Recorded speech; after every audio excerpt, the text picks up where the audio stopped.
മോള് വിഷമിക്കണ്ട. മക്കളും ഒരു വീട് പോയി. എന്റെ 2 പെൺമക്കളും വീട് വെച്ചല്ലേ. വിഷ്ണുവേ നീ ഒരു വീട് വെച്ചാണ്, പിള്ളേർ വീട് വെച്ചല്ലേ. അവൾക്ക് ആശാണ്. എന്റെ പൊരയിടത്തി അവള് വീട് വെച്ച് താമസിക്കാൻ പറ്റത്തില്ല. അവൾക്ക് ദൂരെ എവിടെയെങ്കിലും വീട് വെച്ച് താമസിക്കണോ? അങ്ങനെ പറഞ്ഞാ?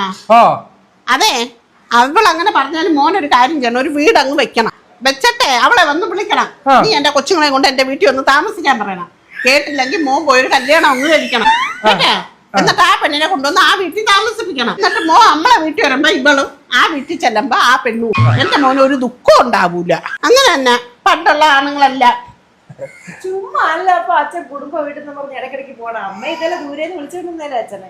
എനിക്ക് അന്നേരെ ഒരു ഡൗട്ട്. ഞാൻ അങ്ങനെ വിളിക്കുന്നിടത്തോട്ടൊക്കെ ചെല്ലുമായിരുന്നു. അതുകൊണ്ട് അങ്ങനെ വേറെ കെട്ടേണ്ടി വന്നില്ല.